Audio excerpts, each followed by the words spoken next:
بسم الله الرحمن الرحیم. راځو د وینډوز 10 انسټالیشن ته. دا چې زما په کمپیوټر کې بعضې پروګرامونه دي چې د هغو انسټالول زیات انټرنیټ مصرفوي، لکه ویژوال سټوډیو او انډرایډ سټوډیو. په دې خاطر زه غواړم چې د بلې ویډیو وینډوز انسټالیشن تاسو ته تشریح کړم. تاسو به فلش راواخلئ، لا به سی ډي راواخلئ، کمپیوټر به مو بند کړئ. کله چې کمپیوټر مو بند کړو باندې هغه به فلش ور واچوئ، لا به سی ډي ور واچوئ. که کمپیوټر مو چالان وي دا کار وکړئ، بیا امکان لري چې ستاسو له کمپیوټر څخه وایرس وینډوز خراب کړي، بیا به تاسو لپاره وینډوز نه انسټالیږي. کوشش وکړئ چې اول کمپیوټر مو بند کړئ، بیا وروسته له هغه فلش نه سی ډي ور واچوئ، بیا وروسته له هغه بعضې پروسې دي چې هغه به تاسو ترسره کوئ تر څو چې تاسو لپاره وینډوز انسټال شي. بل خبره دا ده چې په فلش کې وینډوز څرنګه کاپي کېږي، هغه به زه بیا تاسو ته یو ویډیو وروسته هغه تشریح کړم چې تاسو فلش ته څرنګه وینډوز ور واچوئ. سی ډي کوي فرق نه لري، انسټالیشن یا په اول کې لږ فرق لري، هغه به تشریح کړم تاسو ته. که فلش ولرئ، فلش ته مو وینډوز ور واچوئ، بیا وروسته له هغې کمپیوټر ته واچوئ. کله چې مو فلش کمپیوټر ته واچوو، بیا که کمپیوټر مو چالان وي ریسټارټ یې کوئ. دلته راشئ سټارټ منیو ته. په سټارټ منیو کې هلته لیکلی ریسټارټ. کله چې ریسټارټ ووهئ کمپیوټر مو بندېږي، بیرته بیا چالانېږي. اوس څه شی وکړئ، اوس تاسو کمپیوټر که ډیل وي دا وینئ چې دلته لیکلی ډیل، بیا دلته بټن د F12. مخکې له دې چې کمپیوټر مو چالان شي تاسو زر باید چې همدا کار وکړئ. F12 ووهئ، بیا تاسو ته یوه بله صفحه راځي. که کمپیوټر مو HP وي دغلته لیکلي H او P، بیا څه شی وکړئ، بیا F9 ووهئ. دلته یو بټن د F9. که ډیل وي بیا F12 ووهئ. کله چې مو هغه ووهه بیا تاسو لپاره یوه بله صفحه راځي. دلته وګورئ چې یوه بله صفحه راغله. په دې صفحې کې څه شی لیکلي، تاسو له کوم ځای څخه غواړئ چې وینډوز انسټال کړئ. له هارډ ډرایو څخه، له USB څخه. که سی ډي وي بیا دلته سی ډي هم راځي، سی ډي او DVD. دا چې دا له USB څخه انسټالیږي زه به USB انتخاب کړم. که تاسو له سی ډي څخه وینډوز انسټالوئ دلته راځي چې سی ډي او DVD، بیا هغه انتخاب کړئ، بیا به نور پروسس همداسې مخکې ځي. که له USB څخه انتخابوئ دا ځای انتخاب کړئ، بیا فقط اوکې باندې وکړئ، بیا نور له نور پروسس راځي. بیا دلته څه شی راځي، دلته له تاسو څخه غواړي چې تاسو وینډوز په کومه ژبه وي. دلته پښتو او فارسي نشته، خو نورې ژبې شته، فرانسوي ده او دا ژبې دي. که تاسو پرې پوهېږئ هماغه انتخاب کړئ، بیا ستاسو لپاره به په هغه ژبې وینډوز انسټال شي.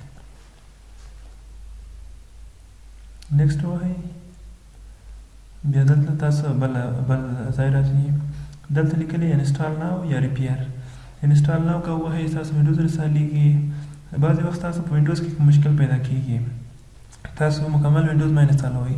ریپیر ته راشئ، ریپیر یور کمپیوټر دا ووهئ. بعضې مشکلات چې وي هغه اتومات ډول خپل حل کېږي. خو اوس به راشو وینډوز انسټالیشن ته، انسټال ناو.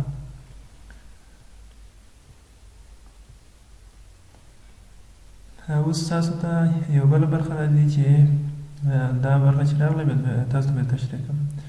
دلته راځي چې تاسو غواړئ 32 بیټه وینډوز انسټال کړئ که 64 بیټه. که ستاسو کمپیوټر ریم 2 GB بیا 32 بیټه انتخاب کړئ. که کمپیوټر مو ضعیف هم وي بیا هم 32 بیټه انتخاب کړئ. که کمپیوټر مو قوي وي بیا 64 بیټه انتخاب کړئ. که کمپیوټر ریم مو مثلا 4 GB ده، 6 GB ده، 8 GB ده، بیا 64 بیټه انتخاب کړئ، بیا نیکسټ ووهئ.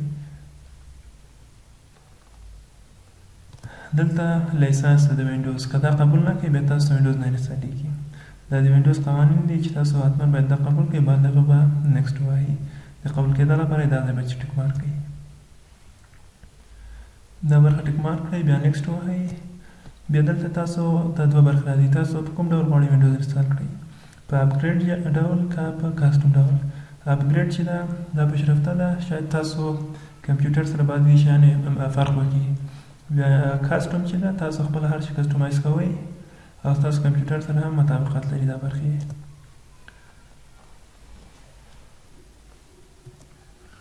دلته ستاسو لپاره ستاسو کمپیوټر ډرایور راځي. که تاسو اول ځل وي چې وینډوز انسټالوئ بیا دا سپیس به مو خالي وي. تاسو به چې له دې څخه ډرایو جوړ کړئ بیا وروسته له ډرایو جوړولو څخه وینډوز پکې انسټال کړئ که مخکې مو وینډوز کړی بیا دلته ډرایوونه مو راځي دا ډرایو سی پیدا کړئ دلته فارمات لیکلي فارمات ووهئ بیا نیکسټ ووهئ دلته مو پام وي که په بل ډرایو کې وینډوز انسټال کړئ بیا تاسو ته 2 وینډوز جوړېږي که غواړئ چې 3 وینډوز ولرئ 3 ډرایو کې انسټال کړئ په هر ډرایو کې په جلا جلا وینډوز وي خو البته بیا لږ بعضې خبرې دي چې مثلا تاسو فایلونه مو سره ساتئ 3 وینډوګانې مانیج کولو دا برخې ستاسو کمپیوټر زور لري که نه لري هغه خبرې هم پکې مهمې دي د 100 GB سایز دا راخلي په 2 برخو تقسیموي تاسو پوهېږئ چې دلته سایز ورکول کېږي په MB باندې ورکول کېږي چې مثلا څو MB غواړئ تاسو ورڅخه جلا کړئ 1 GB ده 1400 MB ده که 500 ورکړئ تاسو ته به 40 GB ځای جلا کړئ 500 ورکړئ بیا اوکې ووایئ بیا وروسته دغه به تاسو لپاره یو ډرایو جوړ شو دا تاسو وینئ چې ډرایو 0 پارټیشن 2 دا ځای یو فارمات کړئ که ډیلیټ کړئ بیرته له منځه ځي دا ځای فارمات کړئ یو ریفریش ووهئ بیا ولاړ شئ نیکسټ ووهئ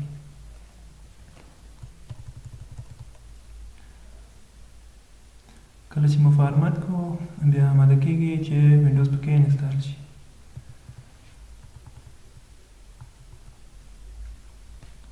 اوس کله چې نیکسټ ووهئ مستقیم وینډوز انسټالیشن پروسس شروع کېږي دا پروسه به روانه وي دا ټولې پروسې چې پوره شوې بیا بالا د بعضې برخې دي چې تاسو په هغه هم باید چې پوه شئ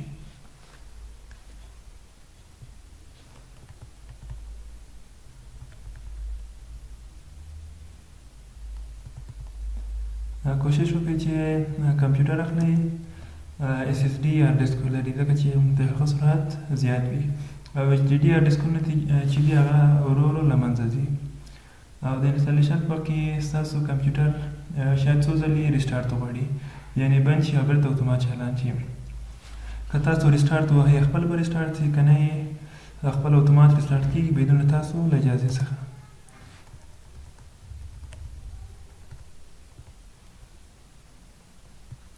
اوس د کمپیوټر ریسټارټ شو بند شو بېرته چالان شو او وروسته دلته له تاسو څخه ځای غواړي چې تاسو کمپیوټر چې انحصاروئ تاسو د کوم ځای یې دلته یونایټډ سټیټ انتخاب ده خو تاسو دلته افغانستان وګورئ افغانستان هم شته افغانستان وګورئ ستاسو ځای به افغانستان انتخاب شي یس ووایئ دا ځای به تاسو لپاره انتخاب شي بل تاسو له کوم ډول کیبورډ څخه غواړئ استفاده وکړئ US انتخاب کړئ ځکه چې د نور ډولونه یې بیا فرق کوي دا چې مو انتخاب کړئ یس ووایئ دا تاسو ته انتخابېږي تاسو دلته بل لیاوټ ده غواړئ چې بل ډول کیبورډ هم انتخاب کړئ که هارډ لیاوټ ووهئ بل کیبورډ انتخابېږي که سکیپ ووهئ هماغه یو US تاسو ته انتخابېږي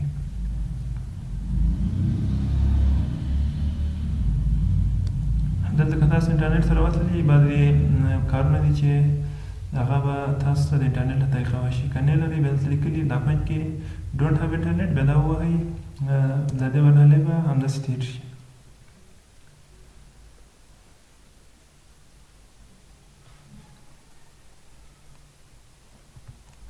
بل دلته بعضې نور برخې دي دا هم انټرنیټ غواړي که تاسو انټرنیټ لرئ کنټینیو نه ووهئ که نه لرئ بیا کنټینیو with limited setup هماغه اوکې کړئ بیا ستاسو لپاره به دا مرحله هم بدون له انټرنیټه تېری شي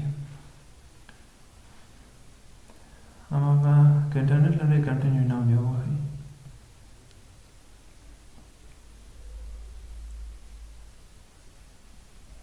دلته له تاسو څخه نوم غواړي تاسو خپل د کمپیوټر نوم ورکوئ هر نوم چې مو خوښوي خپل نوم ولیکئ دلته به ستاسو نوم راشي هر څه چې مو نوم د هماغه ولیکئ دلته مو پاسورډ غواړي تاسو پاسورډ ورکوئ بیا دا به تاسو کمپیوټر رمز وي کله چې پاسورډ ورکړو دویم ځل هم باید چې تاسو پاسورډ ورکوئ دلته پاسورډ مو کنفرم کړئ بیا وروسته له هغه بله مرحله راځي بل له تاسو څخه 3 سوالونه کوي که تاسو پاسورډ له یاده وتلی دلته 3 سوالونه دي سیکیورټي کوېشن چې دا سوالونه به کله چې تاسو پاسورډ له یاده وځي له تاسو څخه پوښتنه کېږي که د سوالاتو مو ځواب ورکړو بیا بدون له پاسورډ هم تاسو کولی شئ چې خپل کمپیوټر خلاص کړئ. دا سوالونه کوم سوالونه دي تاسو به یې وګورئ. اوس تاسو خپل خوښه سوال انتخابوئ. what is your first pet's name؟ دا انتخاب کوو. په دې کې تاسو ته وایي چې هغه اولین حیوان چې تاسو په کور کې ساتلی و هغه کوم و. لاکټ ولیکئ، لاډاګ ولیکئ، هر څه چې لیکئ ولیکئ، خو بیا تاسو په یاد کې باید چې وي. یو سوال نیکسټ ووایي، بل سوال تاسو سره دی. بل سوال انتخاب کړئ. مثلا تاسو کوم ځای کې پیدا شوي تاسو یو ځای ورته ولیکئ. دا مهمه ونیسئ ځکه چې شاید بعضې وخت تاسو کمپیوټر پاسورډ مو له یاده وتلی وي، بیا دا سوال څخه استفاده وکړئ. هلته بل سوال دا و چې ستاسو نیکنیم څه شی دی، یعنې دویم نوم څه شی دی، هغه پکې ولیکئ.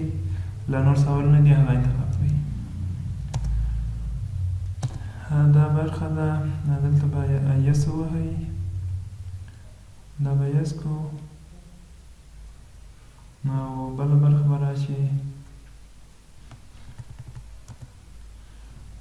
دلته هم د بعضې برخې دي د کارتونه مربوط کېږي. کارتونه هماغه مخکې ما تاسو ته ویلي وو چې تاسو خپل په اواز باندې کمپیوټر چلندوئ. که غواړئ چې اکسپټ کړئ، که غواړئ ډیکلاین کولی هم شئ. که ډیکلاین یې کوئ بیا ستاسو کارتونه باندې اواز باندې چې تاسو کمپیوټر ته هدایت درکوئ په هغه باندې کار کوي. که اکسپټ یې کوئ په هغه باندې کار کوي، که ډیکلاین یې کوئ بیا کار نه کوي. دلته بعضې برخې دي چې ستاسو ځای معلومات او دا نور معلومات راخلي. کله چې هغه هم قبول کوئ بیا ستاسو وینډوز انسټالېږي او دا صفحه راځي چې بعضې برخې دي هغه هم پوره کېږي پکې.